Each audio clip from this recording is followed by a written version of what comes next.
बंटीला पकडता आलं नाही तर?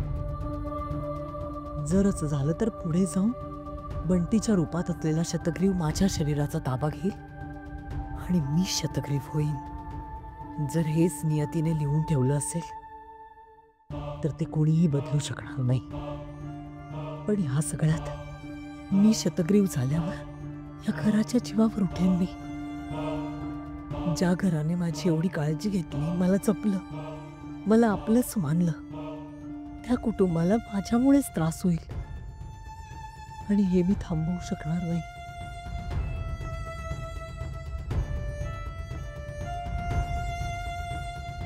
अरे नाही नाही नाही बास, मी सांगितलं ना बास म्हणून. रीमा पोटात दुखतंय माझ्या, बास. अरे ईशा नेत्रा. बास रीमा बास. किती दिवसांनी मज्जा येते. रीमा पण आपल्यासोबत खेळतेय. हो, बाबाला छळताय सगळे मिळून. आता रीमा आणि मी खूप मस्ती करणार. हो हो. बर ठीक आहे. तुम्हाला जो काही धिंगाणा घालायचा ना तो दिवसा घाला, रात्री शांतपणे झोपायचं. Okay okay. हो चला चला, खूप झाली मस्ती, आता झोपायचं. चला. आई सॉरी.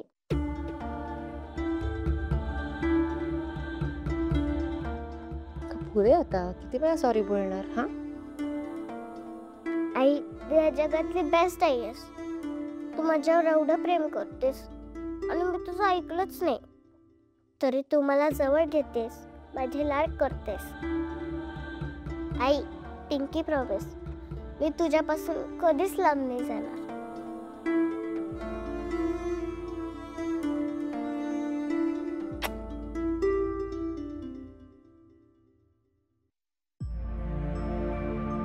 कायम लक्षात ठेव, आईचं प्रेम कधीच कमी होत नसतं.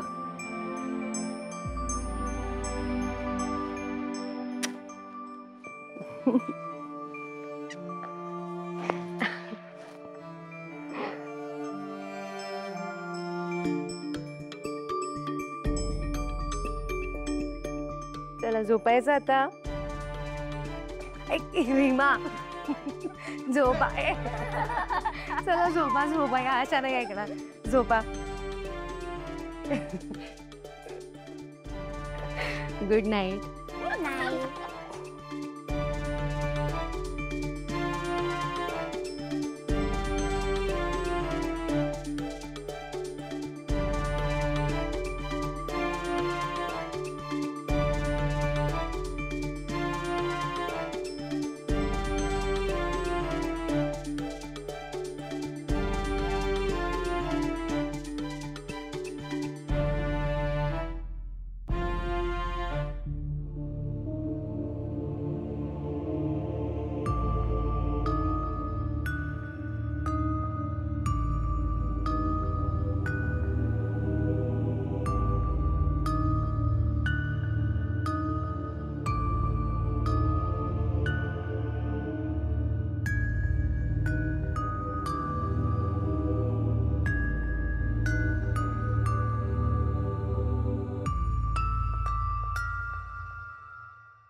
नेत्रा,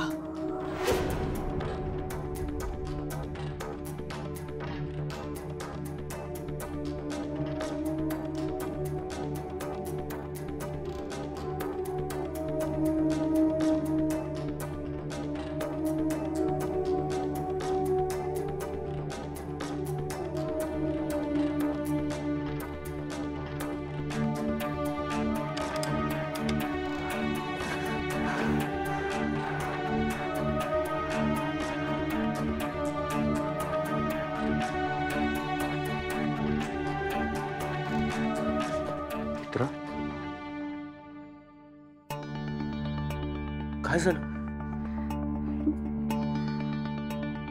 माहित नाही, पण मला खूप अस्वस्थ वाटतंय. मी समजू शकतो नेत्रा, पण प्लीज तू असं धीर नको सोडूस. शतग्रीवचा वध तूच करू शकतेस. देवी आईने या युद्धाचं नेतृत्व तुझ्याकडे सोपवलंय आणि तूच अशी अस्वस्थ राहिलीस तर या कुटुंबाला या संकटाशी लढण्याचं बळ कोण देणार?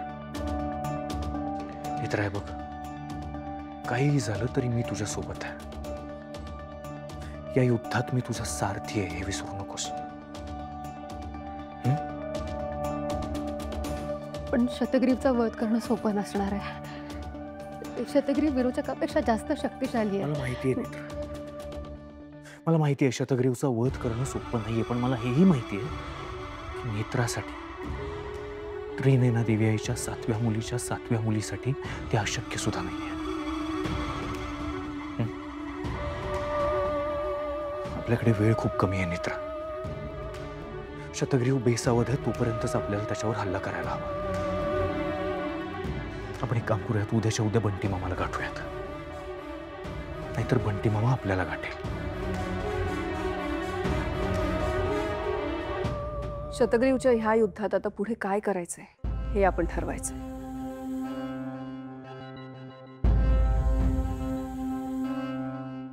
देवी आईच्या कृपेने घरातले वादविवाद आता संपलेत. आपण सगळे एकत्र आहोत.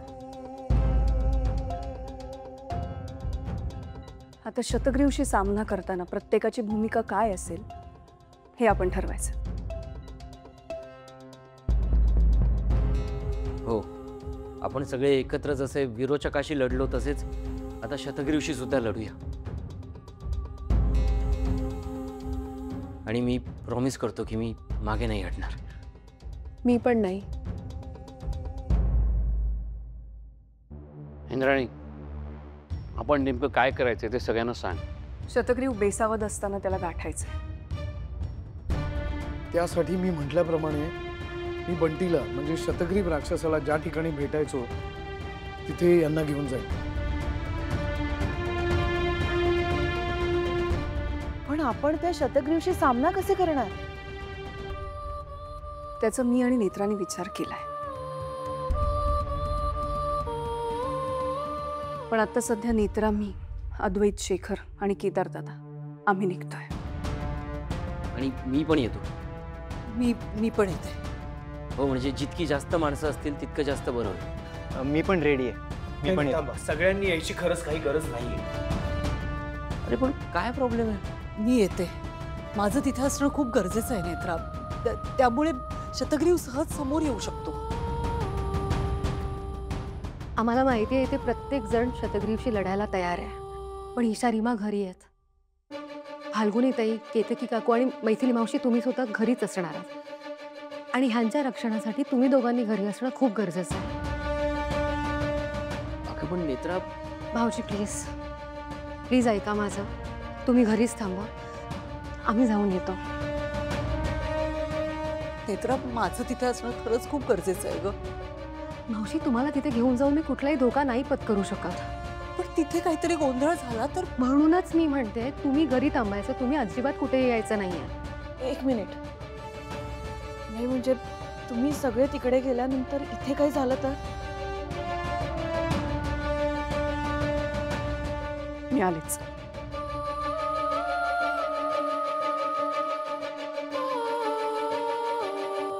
मैथिली मावशी, मला माहिती आहे तुमच्या डोक्यात काय सुरू आहे. तुम्ही अजिबात यायचं नाहीये.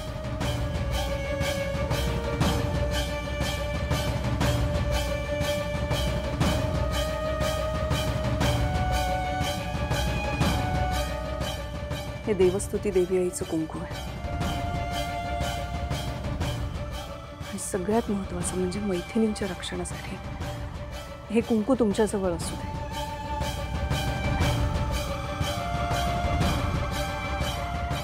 तुम्ही सगळ्यांनी प्लीज स्वतःची काळजी घ्या. तेजस, घरी काही वाटलं तर लगेच फोन करशील. ब्रो, तुम्हालाही तिथे काहीही मदत लागली तर प्लीज कळवा, कॉल करा. नेत्रा, निघूया आपण आता.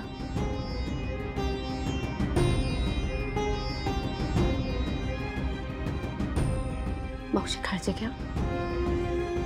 ईशा, रीमा त्यांच्या खोलीत आहेत. तुम्ही सुद्धा सगळेजण काळजी घ्या स्वतःची. तुम्ही तुम्ही सगळे पण काळजी घ्या.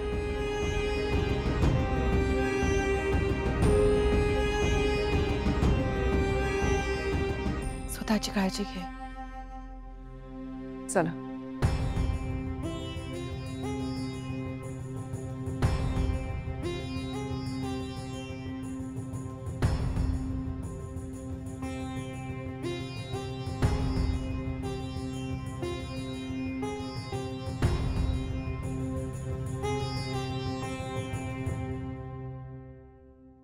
थांब थांब. आम्ही इथेच भेटायचो. मी बघून आलो, तुम्ही इथेच थांबा. ओके, आलोच.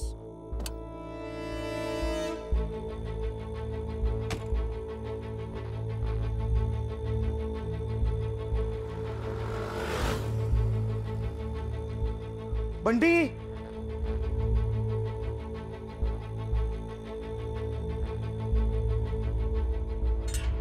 बंटी,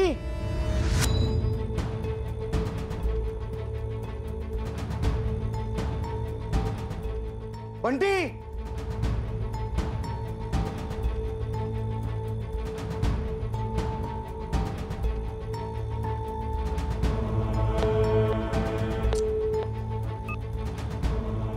बंटी.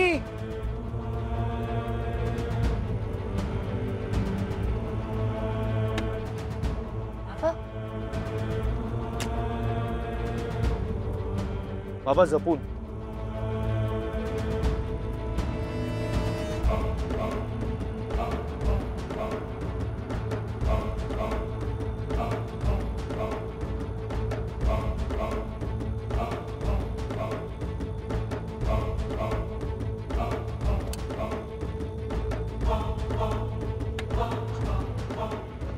अतुक्षचा काय सुगावा लागला? नाही ना. पण तुम्ही नक्की इथेच भेटायचं का? अरे हो दादा, इथेच भेटायचो आम्ही. आपण ना थोडी वाट बघूया. मला वाटतं तो येतच असेल. पण मग असं थांबायला नको. आपण कुठेतरी आडोशाला थांबूया. चालेल, इथेच कुठेतरी लपूया. काका, तुम्ही इथेच थांबाल ना? एक मिनिट. पण काका, तू आधी फोन करून बघ त्याला एकदा. बंद लागतोय आधी त्याचा फोन. मी केला होता ट्राय.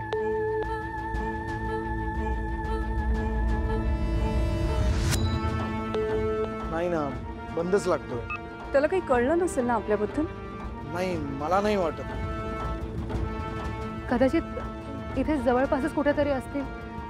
आपण जाऊन शोधायचं का? नेत्रा, तू अद्वैत बरोबर जा आणि आपण तिघं एकत्र जाऊया. आणि कोणाला काही कळलं तर लगेच फोन करा, ठीक आहे? आणि काळजी घ्या. हो हो काका, सांभाळ बाबा.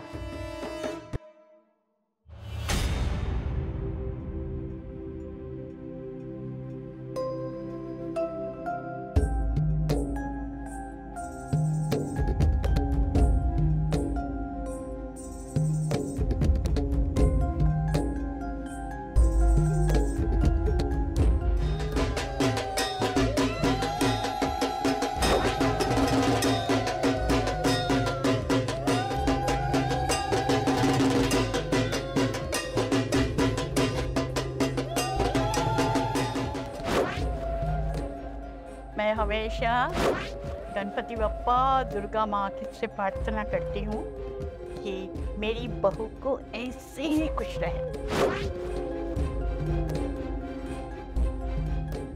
हैप्पी एनिवर्सरी उमा, आज के तुम्हारे 25 বছরের एनिवर्सरी।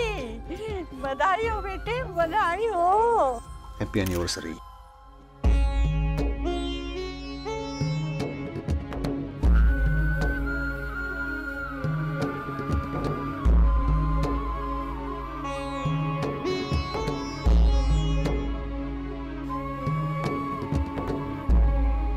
कितना प्यार करता है मैथिली से। दुर्गा माता ऐसे ही प्यार बना रहे। मैं कोई किनारा क्यों ढूंढूं? क्यों चाहूं कोई और मिले? हर जन्म तुम्हारा साथ रहे, हर जन्म तुम्हारा प्यार मिले।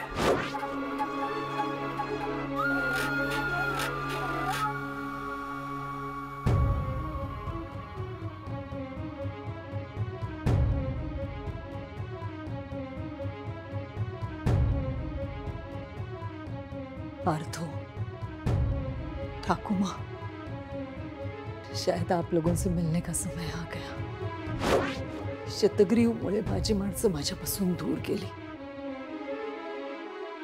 या शतग्रीवचा मी सूड घेईन। त्यासाठी मलाच शतग्रीव व्हावं लागेल। माझा जीवही जाईल कदाचित, पण आता मी मागे फिरणार नाही। मी तयार आहे ठाकुमा, पार्थो, मी तयार आहे। ठाकुमा,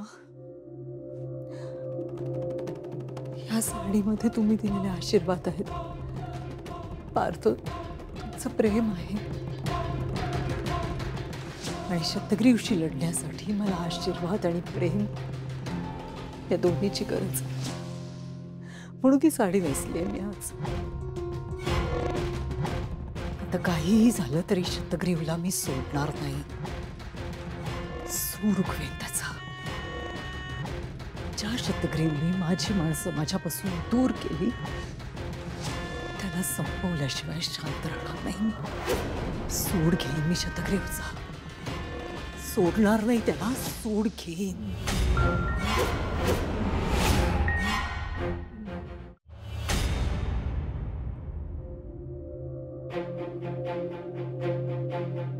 काहीच कळत नाहीये। थोडा वेळ वाट पाहूया। नाही सापडला अधोक्षज। कुठे असेल तू? मी काय म्हणते की आधी जरा घरी फोन करून बघ ना, घरी काय चाललंय ते कळायला हवं।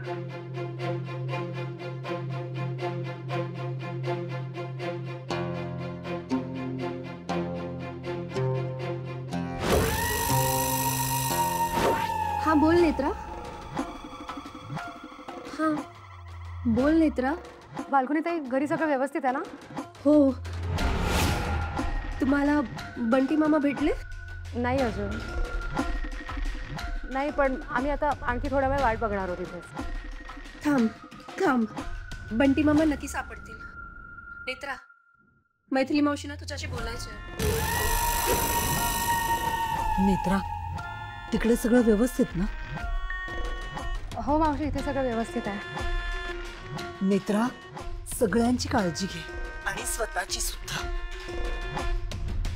देवी आई आपल्या पाठीशी आहे, पण एक गोष्ट लक्षात ठेव, हा शतग्रीव खरंच खूप भयंकर आहे। हो मावशी, तुम्ही सुद्धा काळजी घ्या। मला काही जरी कळलं ना, मी लगेच फोन करते।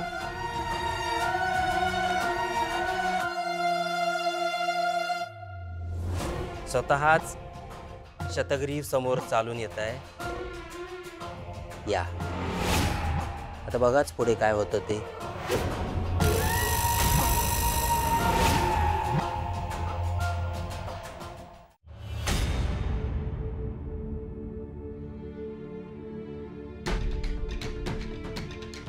रीमा, चल आपण आपल्या खोलीमध्ये जाऊन खेळूया।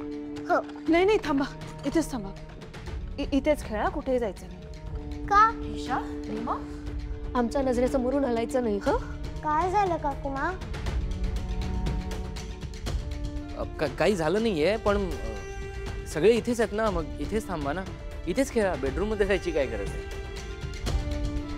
आई बाबा, शेखर आजोबा, आत्या आजी, ते सगळे कुठे गेले?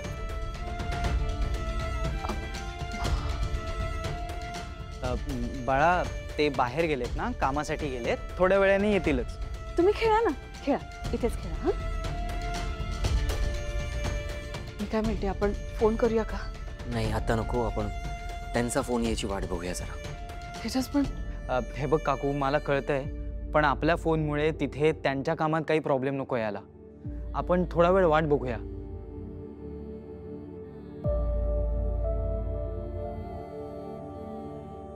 Tejas sir, Tanmay sir, Maithili ma'am कुठे आहेत? तू इथे काय करतेस?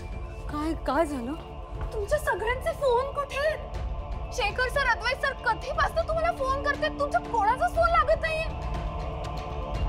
शेवटी त्यांनी मला तुम्हाला एक निरोप पोचवायला सांगितलं, म्हणून मी इथे आले। एक मिनिट थांब मेघना, नेमकं झालंय काय? तू का आलीयस इथे? तुम्हाला कोणाचेच फोन लागत नाहीत। मी पण फोन ट्राय केला, पण नाही लागला। शेवटी अद्वैत सर आणि शेखर सरांनी एक निरोप मला तुमच्यापर्यंत पोहोचवायला सांगितलंय, तो घेऊन मी इथे आले. कसला निरोप? तुम्हाला सगळ्यांना आत्ताच्या आत्ता घराच्या बाहेर पडायला सांगितलंय. काय? घराबाहेर? घराबाहेर? त्यांनी मला सांगितलं तुम्ही जर आता घरात थांबलात तर तुमच्या सगळ्यांच्या जीवाला धोका आहे.